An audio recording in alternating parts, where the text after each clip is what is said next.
Welcome to Winners, Wallets, and Worldviews, a podcast on business, leadership, and life. Today's episode, we had Chris Heivly, dubbed the Startup Whisperer by startup community enthusiasts. Chris Heivly is a lifelong entrepreneur, multifaceted investor who spent 40 years working as, for, or with entrepreneurs. Prior to becoming a successful startup community builder and consultant, he co-founded MapQuest, which sold to AOL for $1.2 billion. If you are as old as me, you remember MapQuest predated Google Maps as the leading map software. And Chris and I talked about his MapQuest journey, his exit, as well as building startup ecosystems in rural communities or communities around the country. And as well, we finished with talking about founders. What does it take to be a successful founder? What do VCs want? And what does that look like to grow and succeed as a successful founder in entrepreneurship? More coming up on this episode. Welcome to Winners, Wallets, and Worldviews, the only show that's going to teach you how to be somebody. Thank you again. Appreciate your time. I'm going to talk about the story of Cypress Semiconductor called 0 to a billion. You're not going to make it. It's not like being a star quarterback. You guys are all leaders. You guys are trying to crush it. Ladies and gentlemen, whatever's going on in your life, you're going to run into that block. Recognize that you're leaving 95% of American business completely behind. You guys are here learning, getting education. You're going to run into someone standing there No. Michael Jordan's humility is what we're talking about. saying to you, you're not good enough to get through to the other side. And I say to you, let's roll, baby. Let's roll. Well, welcome to the podcast. I think I wanted to give you a little background and context too, because I think you could help with our startup ecosystem that we have going on in Oshkosh, Wisconsin. And so I run a business called the Venture Project, and the Venture Project is an incubator and co-working space. And we're partnered with a lot of different institutions in our community, our local university, our Chamber of Commerce, our Economic Development Center. So this is really exciting to be able to talk to you about building a startup ecosystem. But I also wanted to talk about your backstory because I think one of your more notable accomplishments was also being a co-founder of MapQuest. And I wanted to hear a lot about that as well as kind of your background and introduction. So if you could take it away, Chris, and kind of your backstory. Well, AJ, I'm probably the only geographer you've ever met. Maybe.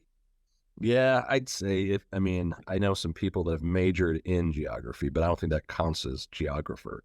Yeah. Well, so yeah, I did. I have an undergraduate and graduate degree in geography, which obviously set me up for entrepreneurial success, he says with much sarcasm.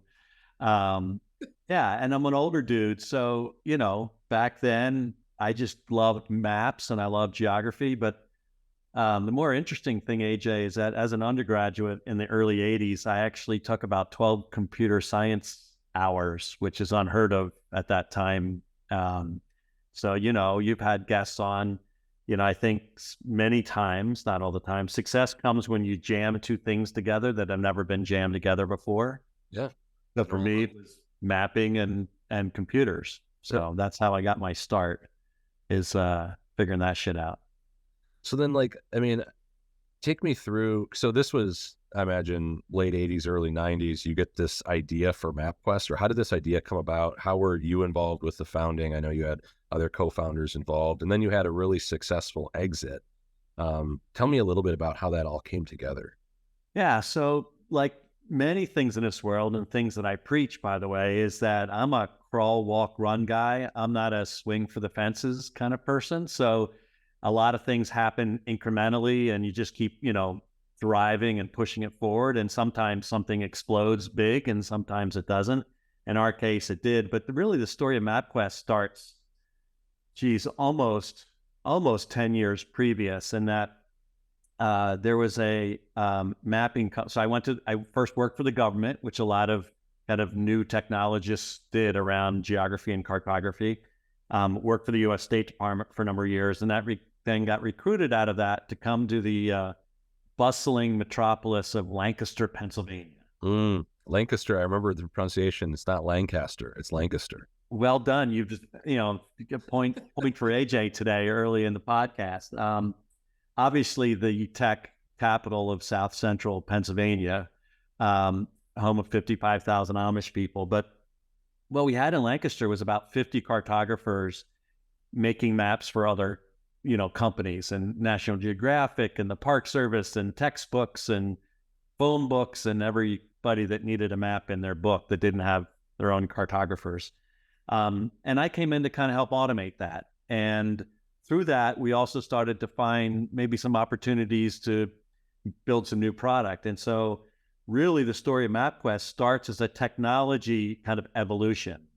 So the first thing we did, and if not you, AJ, go ask your parents if you're still around and ask them about doing triptychs, right? Going to AAA and getting that little 4-inch by 9-inch spiral bound directions from Oshkosh to Disney World.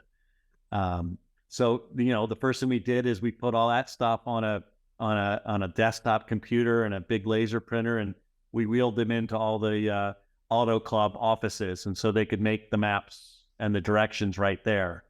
And that was pretty cool, kind of by then it was kind of late 80s, early 90s. The next thing is in the early 90s, now your desktop came with a CD-ROM instead of your floppy drives. So now we could jam all that stuff. And now you didn't have to go to a store or the Auto Club. You could actually print your directions at home. And so you can see how what we're starting to do is like bring this from you having to go to an expert to you being able to do it at home. And then in 1996, the next thing we saw was this internet thing. And so we jammed something together. We kind of took the code and made it smaller and figured out how to do the basics of putting it on the web. And we called it MapQuest. And so there's that kind of evolution, like keep following technology, keep trying to adapt, keep trying to do things. And then all of a sudden, pretty big hit. When did some of the competitors, like Google Maps and iMaps and all these kind of things come on the scene? Is just from like a historic, like a timeline perspective? Great question, AJ, because Google Maps came 9 years later. So think about that. So we definitely had kind of a first mover advantage. To fill out the story, I sat on the board for the last 3 years. And then in 1999, where they needed to put adults, on the board because we were going to take it public. And I certainly wasn't an adult at the time. I was probably in my early 30s. We took it public in 1999. And then a year later, AOL bought it off the public markets and kept it in its stable up until only a few years ago. I'd like to say that I think AOL kind of ruined it. They didn't continue to advance the features. They didn't consider to do all the things. And, I don't know about you, but I can't even tell you the last time I used MapQuest. I used Google Maps for as long as I can almost remember. If it's when you think about MapQuest being more than 26 years ago, I think, something like that. So, so most of the competitors came years later. Yeah, I remember it vividly as a child. I mean, that was the go-to solution, in my generation as a millennial, of what you would do if you wanted to go on a family trip. You go print out your directions off of MapQuest. And then it just disappeared. And I was always wondering where that happened or what the story was behind it. So you had exited the company in 99 and sold to AOL, which another company that what really happened to AOL. Well, for anybody that's out there listening that's kind of in the technology space, it's a lesson to learn here is that no matter who you are, at some point, right, the world shifts. So, AOL was big and then came Google, right? Or Yahoo, I think was next. And they were then the big dogs. And then Google ended up eating their lunch. And, Google's still I don't think anybody's eaten their lunch yet, but you have Facebook and you have, other platforms. And eventually they all kind of seem to run their course as and an old guy can tell you, your Uncle Chris is sitting there going, son, you can't be king forever, no matter what you do, or at least it's hard to be king forever. So who is AOL? Well, so you had in a lot of startups, that's kind of their dream. A founder can launch a business with either themselves or another founder. And they exit to a massive company. And at the time, AOL was the company in 1999. They were one of the largest online companies in the world. And that was kind of the start of a second life for you in a lot of ways, or a second career. Tell me a little bit where you went from there. Yeah. So, I have a little bit of, I call it career ADD. So the interesting thing I had done when I sat on the MapQuest board, and we had obviously renamed the company MapQuest because of all of that success, excuse me. But what I had done is join our largest shareholder, who was a corporation, not an investor. And I joined them, and they said, listen, you did such a good job with MapQuest, can you, late 90s, can you invest on our behalf in other internet companies? So I became a kind of a corporate venture capitalist, moved to Chicago from Lancaster. Chicago's a great big city, but still didn't know how to spell internet and didn't know what internet was. So spent my whole life basically running up and down the California coast 101 from Apple to, up to the bridge, and just checking out every internet company that was forming. So I think that was one of my most fun jobs, is learning how to be a venture capitalist and investing in hopefully good companies. And we did very well at the time. And as much fun as that sounds to people, at the end of the day, I'm an operator. And, sitting in board meetings with your hands kind of tied behind your back when you're like, you ought to think about maybe this, and you can offer that advice, but obviously it's the founder and the founder team that gets to figure out what they want to execute on. So after 3 or 4 years of that, I decided to go back and play an operating role. Well, tell me a little bit about just the venture capital space and what it's like working. I imagine you continue to do some work with venture capital space, and you've spent years doing that. What are some of the common themes that you've seen from successful founders? So like, if I'm sitting here representing founders that are interested in seeking investment from different types of VCs, what are targets they should be looking at? What are things that they should be working on from your perspective? Yeah, it's a great question. And obviously, I spend almost most of my last 10 years working with founders and get to answer all different versions of that question. And, I think at the end of the day, I think there's 2 things that are super important. One is, as a founder, having a very accurate and transparent kind of amount of self-awareness about who you are, what you're doing, what you're good at, what you're not good at, and being able to kind of navigate yourself through those things with humility and curiosity and, strength and resilience, as well as, self-awareness that this stuff's really hard. And at times you have to be able to go out many times and find help, and be willing to not just ask for help accidentally, but, with a very intentional way. So I think, a lot of it's about the human piece of this thing and how you navigate the ups and downs of this journey, because there will be downs, and those downs are going to really hurt bad. So it doesn't matter how big you get. So I'm hearing things like resiliency, things like ability to kind of seek their own, like being self-aware of problems and being proactive and finding solutions for those different problems, things like that. Yeah, totally. And by the way, and all of those things, and managing when you're doing it well and not doing it well through that journey, and knowing when the self-awareness comes, like, I'm not feeling very resilient today. How am I gonna break through this? And then on a pure execution kind of thread about the company or the idea, I believe it's all about creating credibility through traction. So, and obviously that answer is different at different stages or, levels of kind of growth here. But the best way to go to a set of investors is to say, look what I've done, look what we're doing, and with more money, look what we can do, right? And I call that the lily pad, right? So it's like jumping from one lily pad in the pond to another. And so to me, raising money is being able to say, here's where I'm at, here's what I want to go, here's how much money I need to do that, and does that pass the sniff test? And so an example I always give is, if you told me that right now you have 1,000 customers, and if you give me $10,000, I'll have 1 million customers, right? We're all in, right? That's an easy spend of $10,000. If you tell me you're at 2 customers, and with $10 million, you can get to 10 customers, all right, I may not be as interested. Obviously, it depends on what we're selling, but you get the idea of the exaggerated ends of that spectrum. Yep. And so somewhere in between, there's a cross-section of, here's what I got, here's where I'm going, here's what's money I need. And a certain club of investors will go, sign me up, I'm in for that. Yeah. So I think I'm hearing, common things I've heard from other VCs is looking at strength of founder in a lot of ways. So looking at the character attributes of the founder as far as their ability to be resilient, problem solve, or solution focused, and a lot of different things like that. Then also looking at the actual product, figuring out where exactly they're going to use the money, and then the traction that they've demonstrated up until now to prove that this is going to show a reasonable return at some point. Exactly. I think you said it really well. Excellent. Well, I want to talk now. So we've talked about kind of from a founder's perspective, what they should be working on as far as developing their business and when they're presenting the ask and things like that.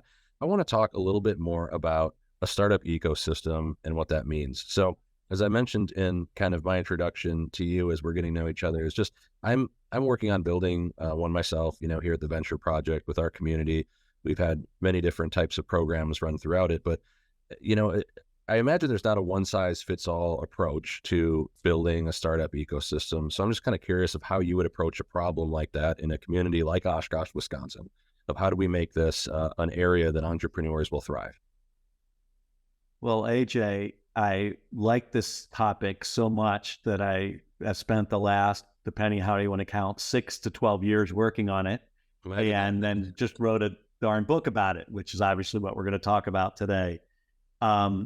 And I have the added benefit of, for 5 or 6 years, working with Brad Feld and David Cohen and team at Techstars to build a consulting practice of 12 people that went around the globe helping the Oshkoshes of the world figure this out. So let's start at a couple simple little thoughts. First of all, you are 100% correct, is that there is not a one-size-fits-all. Call it a playbook, call it a recipe. There isn't one.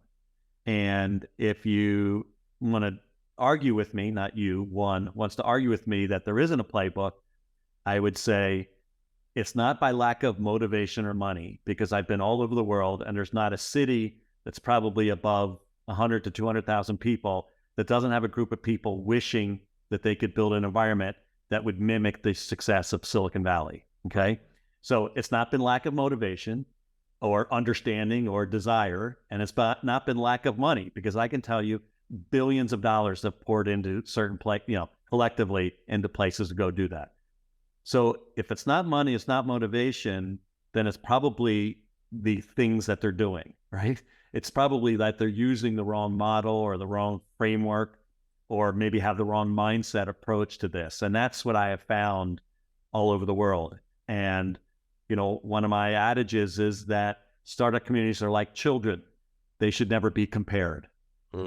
And so the add-on to that is that, like children, each child is different and they have different motivations, they operate differently. And because of that, each startup community is unique and different and has to be kind of looked at individually.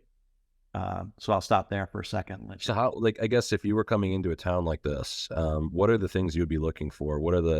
What's on the top of your mind as far as questions that you would be asking and things like that? Yeah. And I've done this and, myself in about 15 communities around the world, and visited probably another 60 or so. And on a shorter term basis, I call this in the book an audit. And the audit is not unlike, it is what it is, right? It's like, let's go find out what we have. But the interesting thing is that many times people kind of say, well, how many startups do we have? And how much capital have they raised? And how many employees do these startups have? Because they want to count jobs. And maybe they'll start into and how many activities and what kind of activities do they have? And so the actors and the activities are important. But what I'm really after are the attitudes. And I'm really into kind of how are people working together or not? And how are they supporting each other or not? And do they take a competitive kind of zero-sum game approach? Or is it kind of let's make a bigger pie? Do they have the attitude of, I casually say, in a startup community, there's only two kinds of people. There's the entrepreneurs and those that are helping to serve entrepreneurs. So do they understand that dilemma, or not dilemma, that dichotomy, right? And like many times when I speak, AJ, I'll go into a room, there's a big group of people, and I'll say, all right, everyone who's actively spending 100% of their time on a startup, go to this side of the room. And all the rest of you go to this side of the room, right? Now look at each other, right? To the other side of the room, the second side, your job is just to help them be successful. That's it, right? Everything else, everything you should view is, do my actions help make these entrepreneurs more successful? Because their success is the community's success, right? So there's a mindset in those attitudes that I'm really looking for. And there's not a startup community I haven't been in that isn't in a perfect state as yet. I think we assume, because we live in this world, you and me, the benefits that entrepreneurship brings from communities to the local, state, federal level, what entrepreneurship really means.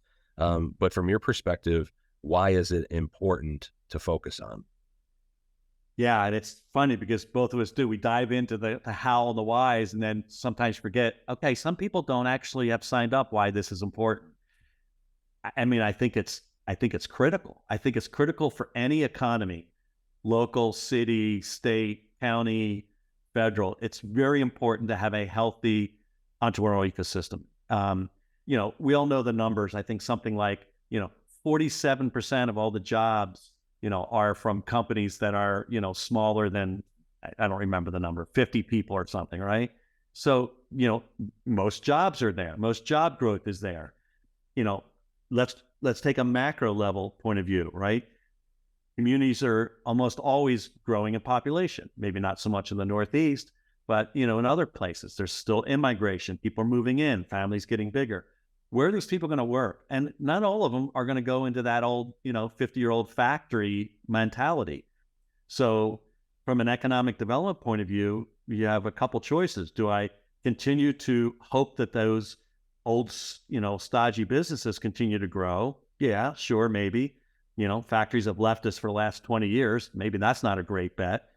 Do we recruit new ones in? Well, there's fewer and fewer of those today. And by the way, it's a race to the bottom in terms of what you give away to bring those communities in.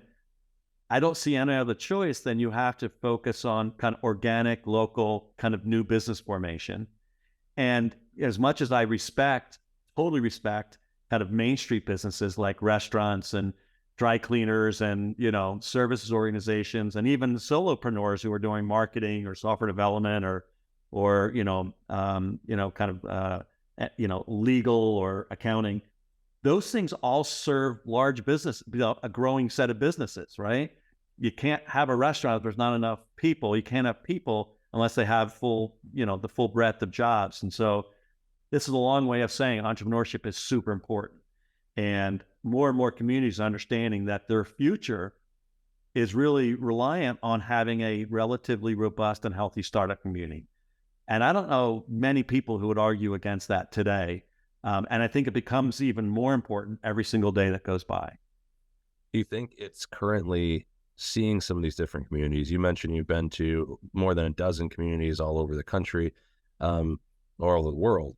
Do you think that there's a trend that there's more or less, or that there ought to be more, or that what is the right amount of entrepreneurship? Should everybody be an entrepreneur? What should these communities be trying to do? This episode is brought to you by Prime Corporate Services.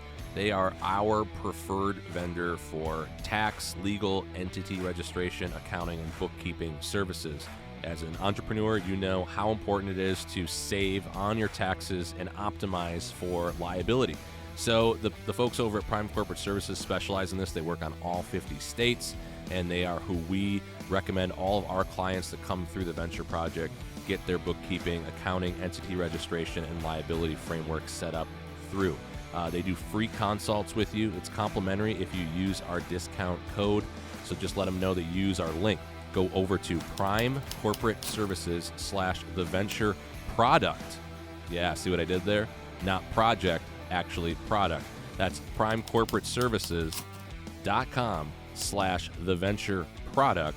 And they'll know that we sent you guys over there, and they will give you a complimentary assessment and actually help you register an LLC or start a new business if that's what you're interested in. All you got to do is pay for the filing fees for your state. They will do all the work for free. So if you want to start a new business, start an entity, do entity registration, or do a consult, it's all complimentary through our link. That's primecorporateservices.com/theventureproduct. Yeah, it's a good question. I mean, I don't have the perfect data to support this, and I've been asked this, but I did a lot of reading about 6 years ago and kind of had made mental notes that when you read through the literature, they say somewhere between 2 and 14% of a population are entrepreneurs. Now, that's a pretty wide berth. It's also probably based on what you define an entrepreneur, whether you include Main Street businesses or not. So for a second, let's assume that we don't mean Main Street businesses or kind of solopreneur kind of activities. We're talking about like high growth companies, whether that's around technology, whether that's around, some kind of food or, a medical device or, whatever the thing is. But the aspirations are that we want this to be a really big company.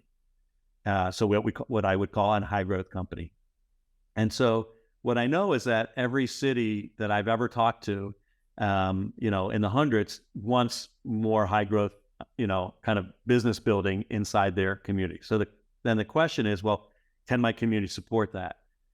I believe, again, no really great data. Maybe anybody out there wants to kind of help me, figure this out. I'll figure this out. But I think somewhere around 1 to 2% of any given population are high growth entrepreneurs waiting to happen. Now, if you're sitting in San Francisco, New York, Seattle, Boston, Austin, right? These very mature, Berlin, Singapore, when you're in the, London, when you're sitting in these very mature places, I believe, maybe you're not at 2%, but you're the on-ramps to being an entrepreneur are very available with no friction. They have a culture of entrepreneurship in those very mature cities that if you have that itch, you can go scratch it. Now, the Lancasters and the Oshkoshes and, the Columbia, South Carolinas of the world, they don't have that culture. You guys are trying to build it, but you have to create those on-ramps. You have to create that culture, that awareness that, hey, you mean I could do this here? You mean AJ is doing it and if he can do it, I can do it kind of thing. Like that whole aspirational element is usually not as mature as those kind of startup hubs that we've come to know. So I don't know what the number is. I kind of work on about 0.5 to maybe 2% in that range. That's typically, 2,000 to 5,000 people in most tier 3 cities. And I know, like, for instance, I'm working in Columbia right now, South Carolina, and I can probably count 35 to 40 high growth entrepreneurs in a city that should have more like a couple thousand. So then that becomes our chore as community builders to say, all right, how do we make this happen? Yeah. And I think that brings us kind of back to where you were mentioning you're looking at a culture when you're looking at where when you first do your audit, you're trying to figure out how supportive are you of the entrepreneurship idea. If you could put 100% entrepreneurs into one part of a room and the other people and figure out what do they notice about each other and what does that chemistry look like? Where do you go in your process from there? What do we do about that? What do we do to try to build a great startup culture? Yeah, and you'll have to stop me, wave your hand when I get way too down into the rabbit hole. Part of it's, I think, my problem is I pull you down these rabbit holes too. No, yeah, I'm a willing member of the pool, right? Again, I mean, I just released a book 3 weeks ago that outlines all of this, right? Think of the energy needed to put 215 pages of stuff together. So I definitely love this stuff.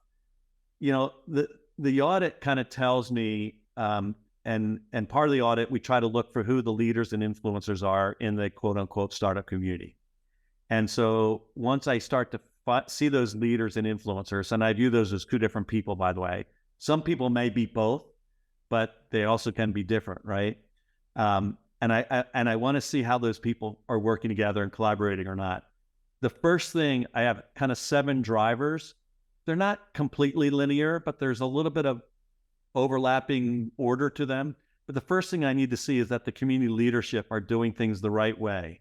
They have the right mindset. They have the right sense of collaboration. They have this understanding that founders are first, and that founders lead the community with their needs and their So I'm looking for that. And if that's not happening or happening the way we think we should, then I want to kind of try to nudge that a little bit, right? And I want to try to coach that up and say, well, maybe there's some different ways we can do that.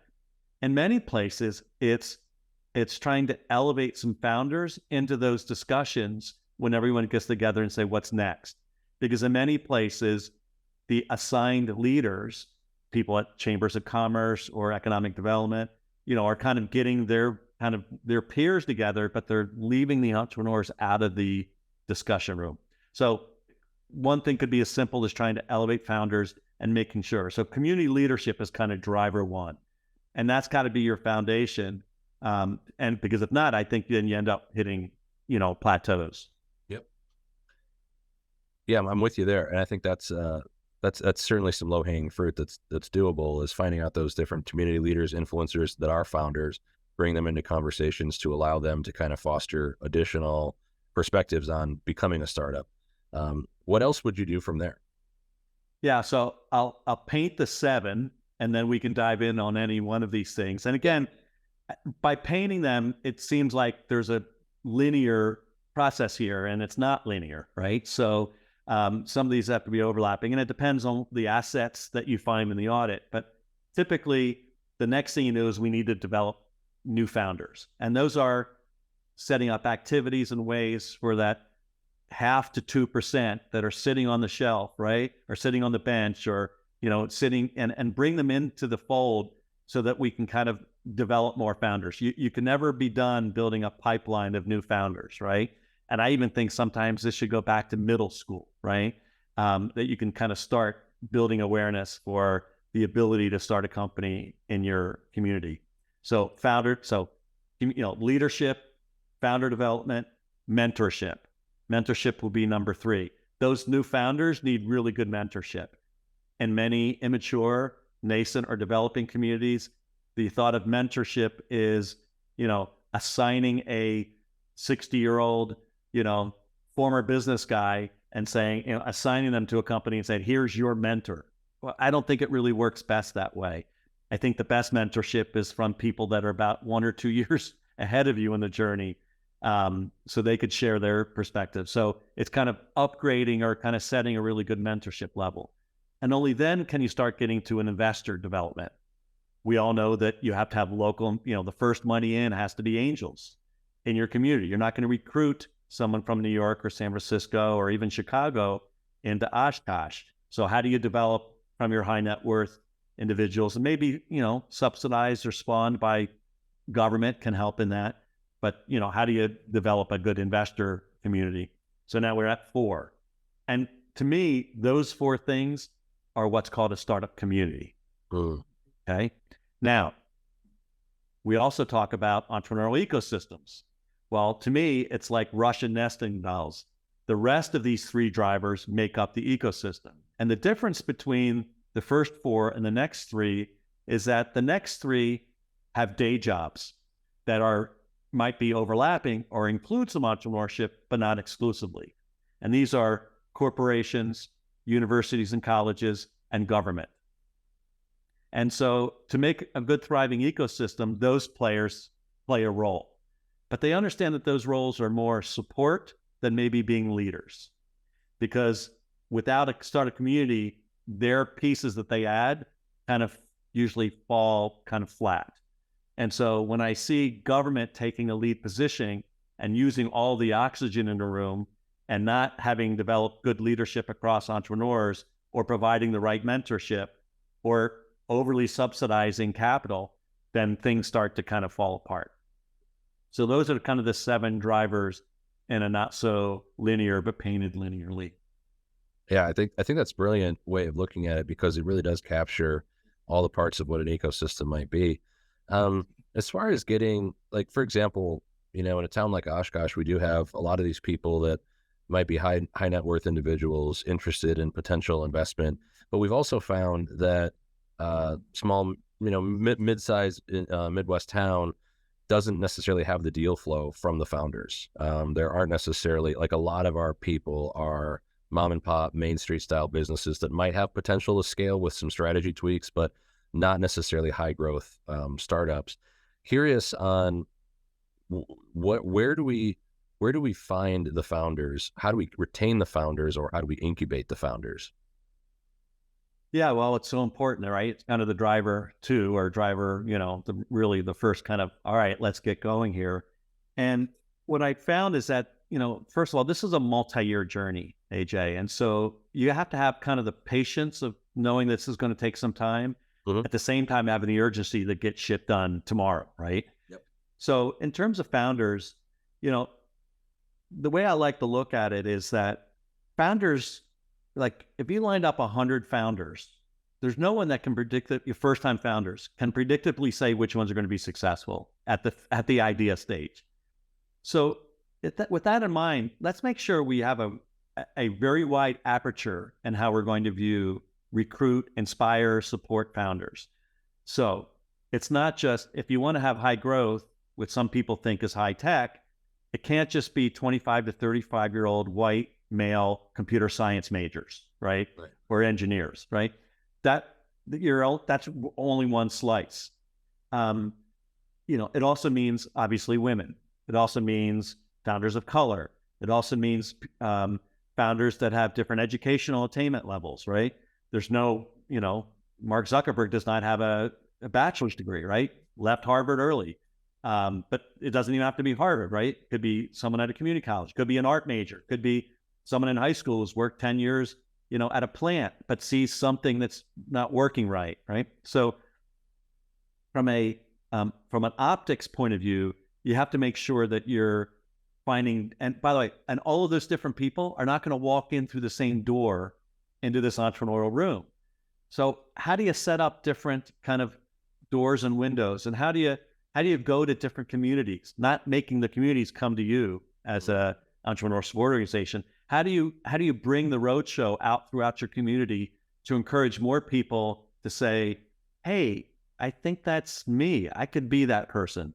And so that's the first thing, is making sure that there's lots of ways to walk in through that door or window. You mentioned a lot of things on mentorship, for example, as something that's really essential to fostering a healthy ecosystem. What are additional resources that you think have really high bang for their buck as far as what a healthy ecosystem might have? Sure. And I'll just note that it's saying there's a time left. I don't know if it's going to. Yeah.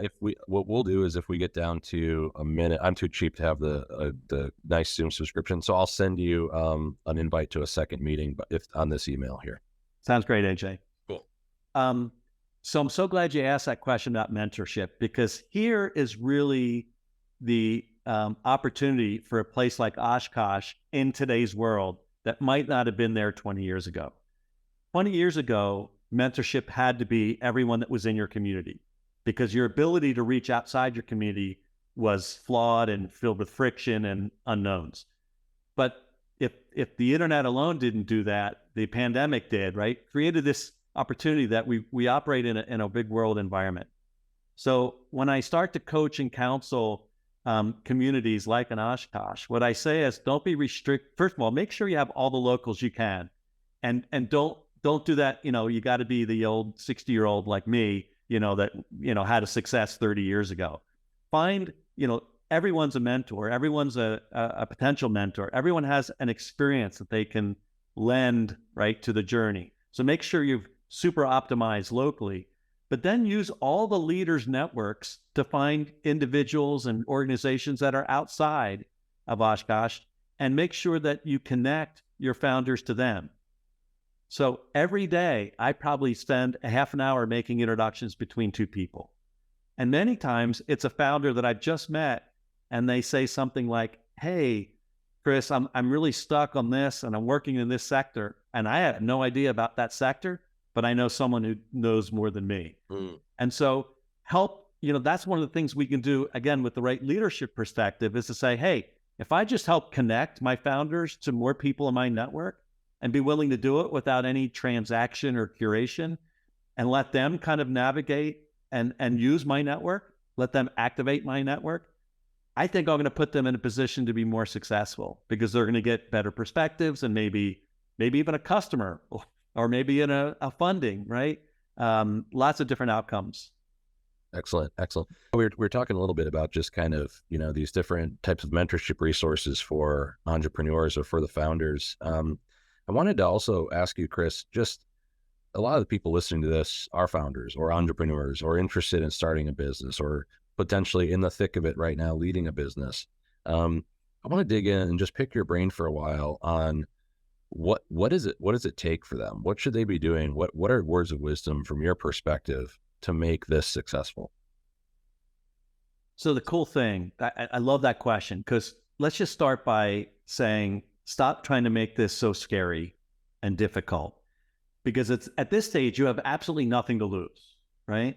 Maybe a little bit of pride. And if that's really a big concern, we're in big doo-doo, right? Right. But so I've written 2 books, all with the nature of this idea of build the fort. And the idea of build the fort is, all right, AJ, it's the summer. You and I are 10 or 12 years old. We're neighbors in our neighborhood. And I say to you, hey, AJ, do you want to build a fort? And what do you say? I say, obviously, we're going to build a fort. We're going to build a blanket fort. Yeah. And it takes you like a nanosecond, right, to say that. Let me ask me the question, and I'll pretend we're adults now, right? Do you want to build a fort, Chris? Well, I don't know. I don't know anything about building a fort. Do you know anything about building a fort? Like, I don't know. Like, where are we going to put it? Like, do we put it here? What if someone doesn't like where we put it, right? And where are we going to get the wood? I don't have any wood. I saw the wood that, right? That's the adult version, right? We find out all these reasons. And so, it's an overly simplistic metaphor, but it's still, to me, a metaphor that works. Like, all right, let's channel our inner 10-year-old. Let's just chill out for a second. All we're going to do is we're going to start kind of working on this thing and see what happens, right? So the first thing is, let's go out and tell some people about the idea. It doesn't cost me anything but a little bit of my time. Let's make sure we talk to at least 15 people. Now, why would I say 15 as opposed to 5, AJ? Well, you get a couple more perspectives than 5. And if I ask you 5, who are the first 5 people you go to? Probably friends and family. All right. And what are they going to say?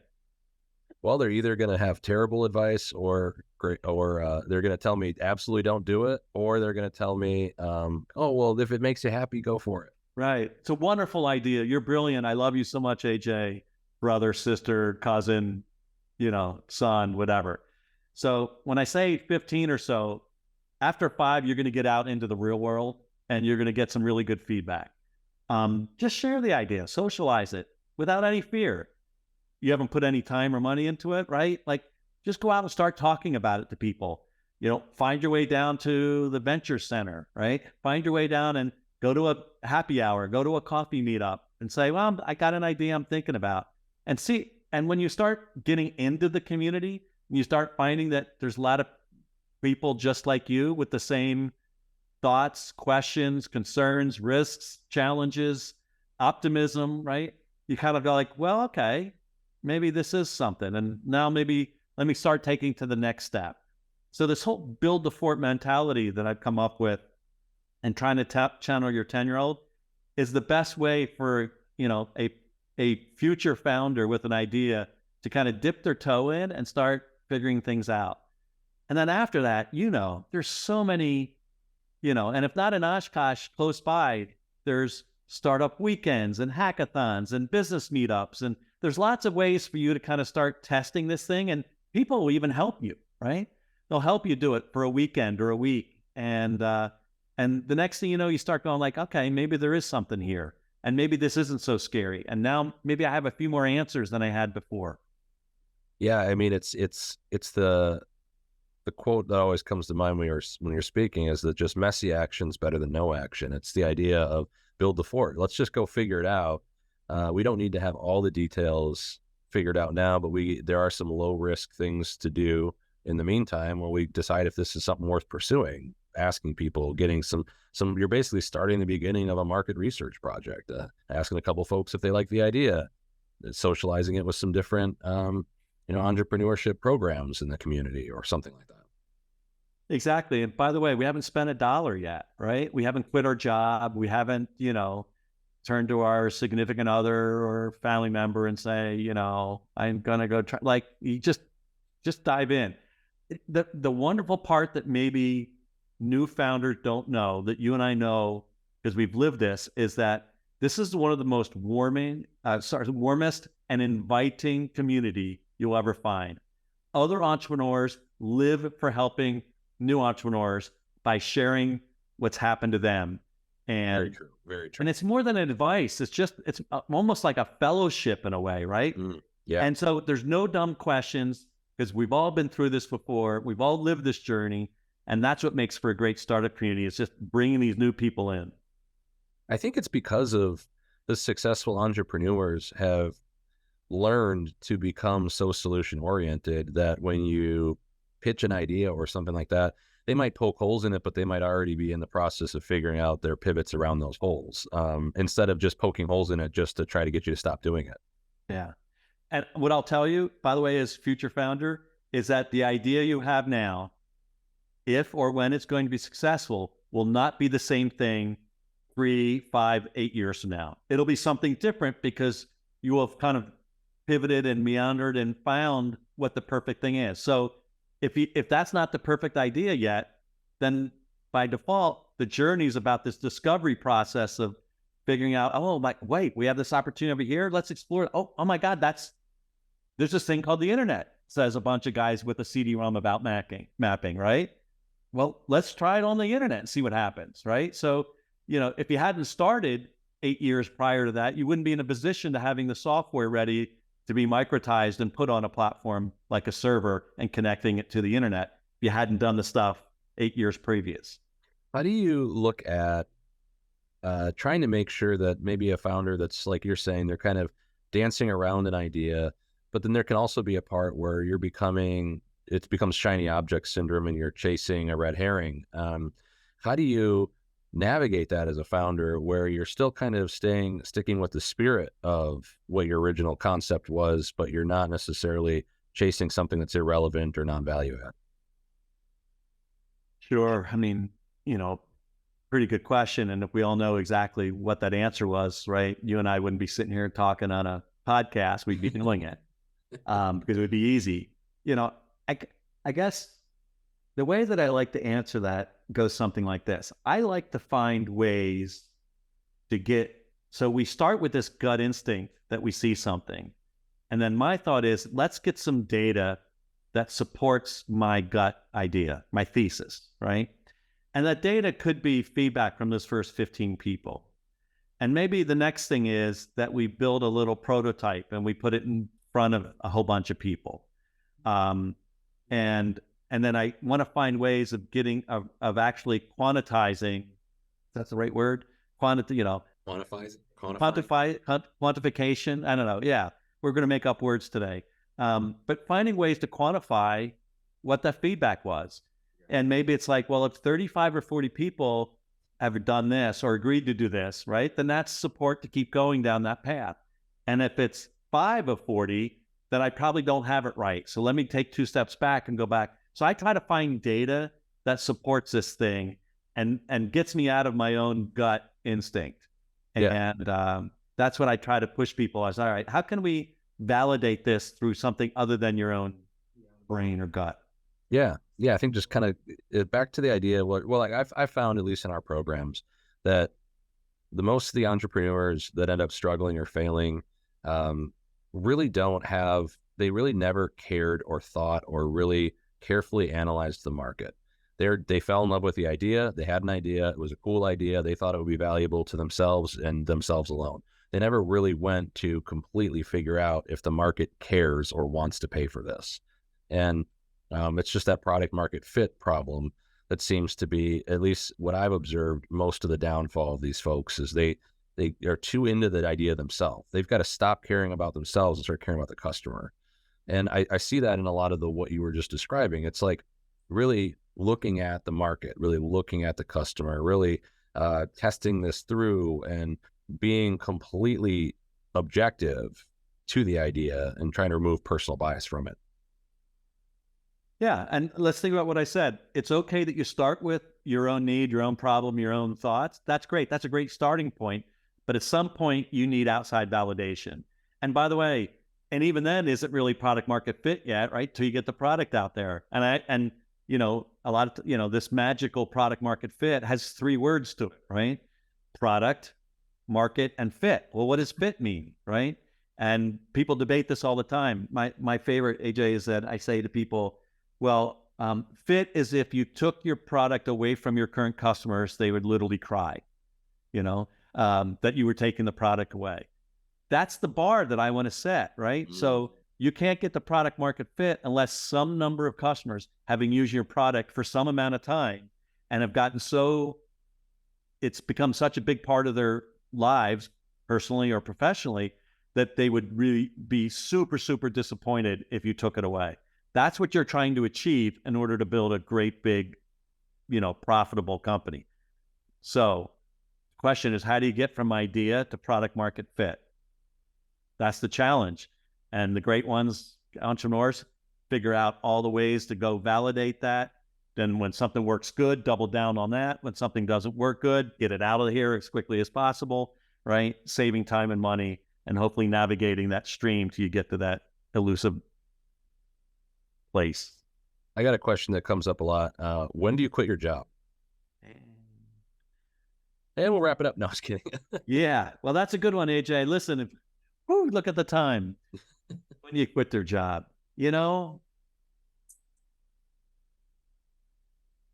I've got a couple different answers to that, and I'm going to figure out which answer is the one I want to give today. I think that you should prepare 3 ways. You need to prepare mentally, which is part of what we just talked about. You need to prepare physically, like you need to get yourself in better shape and eat good and get good sleeping habits, because the journey is going to be hard. It's like, pre-season, like you got to get ready for the start of the season, right? So you got to do it physically. And then you also have to do it financially. And depending on where you're at, you should assume that if you're starting a company, that you will probably go a year without being able to pay yourself. Now, there's other people, by the way, hardly anybody's going to give you money at the idea stage for you to pay yourself.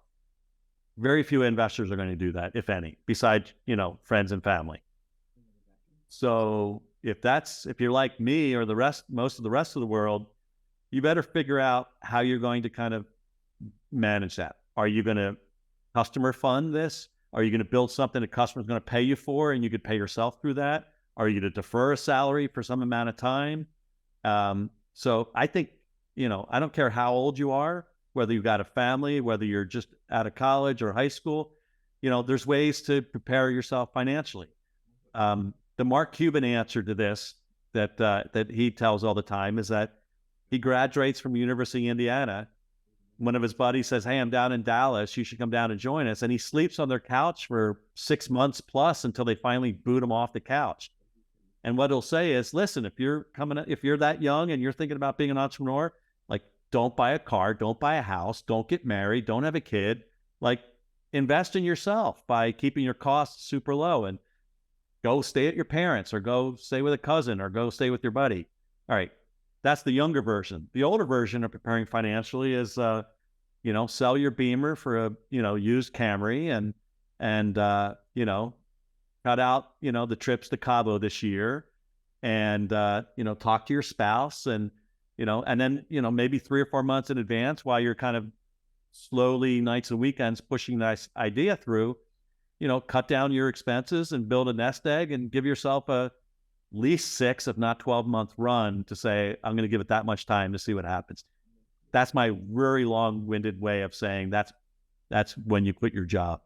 I think it's totally reasonable. Probably comes down to the individual, the personal risk they're willing to take. As you mentioned, the Mark Cuban answer, if you're young, you don't have a family, and you're a little bit more risk tolerant, that might be a great strategy. But then obviously I think a lot of those successful entrepreneurs that I've seen worked in corporate America for a period of time, found some product or service that their boss decided to stifle because they didn't like it, they didn't want to deal with it. And they're like, no, this is really a great value add. And then they left and ended up creating something based on some of that information. So it's like a mid-career or post-career type of entrepreneur is certainly another type of person that might have a different situation. Yeah. And by the way, and that whole thread combined with the previous thread about traction, you get enough outside validation data points, maybe customers. Again, you can do this nights and weekends, but maybe when you get to a certain amount of revenue or a certain amount of customers, the combination of this thing say, hey, it's not very risky anymore, right? Yeah. Yeah. I wanted to ask you, this is kind of a fun question to think creatively a little bit, is if you had to start completely over and you had nothing to your name, you didn't really have anything, and you had to try to rebuild what you have today, right now, you're completely wiped clean, how would you approach that problem?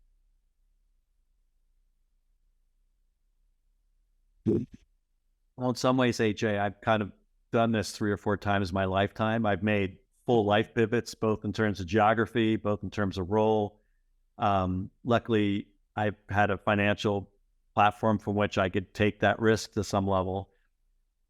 I don't think if I had made any money, if I was starting from zero I think I would do some of the same things. And what I would do is I would find something that really motivates me and moves me. To me, that's always my starting point. And then I try to find as many people. I'd go out and socialize that with as many people as possible to find maybe 2 or 3 people who are just as interested in that as I am. Again, I think I started the podcast by saying I'm a crawl, walk, run person. So I'll start by crawling. I'll start by validating. I'll go out and socialize. I'll start building a small fort in order to figure out what people think about that, and then figure out the larger fort. I'll worry about the bathroom and the kitchen later in my fort, right? But I'll start with a roof, right? And I'll start with getting 3 or 4 buddies to help me out. I would build a network. I would, I told you I was in my early 60s. I will tell you that I didn't really understand the power of a network until I was probably 50. I wished I would have done that earlier. And I know that networking as a word scares or kind of is a sour taste in most people's mouths. But I'll tell you, if I, God, I'm spiraling around looking for some answers here. I'd probably go out and talk to as many people as possible about what I was trying to do. And then in part of that, I would ask them what they need help on and help them do it, which we call Give First at Techstars, right? Yep. And I have found that gold, that's my gold today, AJ. So I try to get other people to say, spend part of every day, if not every week, or every week, if not every day, talking to people, connecting with them, sharing what you're doing, listening to what they're doing, and then helping them get on their way. And then what comes back to you will help you make better decisions faster, and I think achieve more success in whatever it is you're going to do. I think that's a great answer, Chris, especially for me putting you on the spot with kind of a tough one. Because, I mean, the way you broke it down is, first of all, you're starting with something that there's kind of a passion that ignites you, some kind of motivation, because ultimately that's what's going to continuously move you and carry you through difficult times, is having something that you're serious about and really interested in. And then socializing that with people. And in that process, you'll find a network. You might find investors, you might find partners, you might find great customers. You're going to find people that will continue to build your ecosystem in a lot of ways. And then from there, you continue to network and build that team of resources and mentors available to you in the industry. So I think without even thinking about it, Chris, you really kind of recapped a lot of the stuff we talked about kind of intuitively. Yeah, or accidentally. Or accidentally. Well, you could tell you live it, Well, Chris, I know we're coming up on time here in a second, so I just wanted to give you, first, I wanted to talk a little bit about the book. So the book is called Build the Fort, correct? And I wanted to just give you a chance to kind of talk a little bit about it, where they can get it, where they can find it. Yeah, so, only because it's confusing and I'm trying to figure life out, right? So I wrote a book 6 years ago called Build the Fort, How to Start Anything. And then decided I was going to write a second book, and I love the metaphor Build the Fort, so I called this one Build the Fort too. But this is called Build the Fort, the Startup Community Builders Field Guide. So that's the new one, but both are available on Amazon. And they're both have the similar thing in that we take the mentality, that build a fort mentality, that simplify things, and let's not make this too confusing, and let's figure out a kind of a incremental path, a fort building path. And the first one's applied to starting your own company, and the other is applied for people like you who are interested and motivated to play a role in building their startup community, which, by the way, ends up waterfalling back to you if you do a good job with that. And so those are the 2 books available on Amazon. Just search for Build a Fort and my last name, and you should find both of them. And if you like what you say, well, even if you don't, my ask of everyone is, there's a Kindle version, a paperback book version, a hardback version. Just give a good review, an honest review, not a good one. Give an honest review. I don't care what it says. So that's what's happening in my world. That's my startup these days, AJ. Yeah, that's exciting. And then just one final piece of advice that you could give to a lot of our listeners. And keep in mind, our listeners aren't just all entrepreneurs. A lot of them are just are leaders in companies, large and small. But just one piece of advice you can give for them out there. Yeah, if you're motivated by the things we've talked about today, do this. Spend more time connecting with people than trying to coordinate things. Because if you maximize for connecting, the world will just open up for you and for the people you're connecting with. Chris Heivly, thank you so much for your time today. It's been my pleasure, AJ. Thanks for having me. Awesome. You're listening to Winners, Wallets, and Worldviews, a podcast on business, leadership, and life. Be somebody.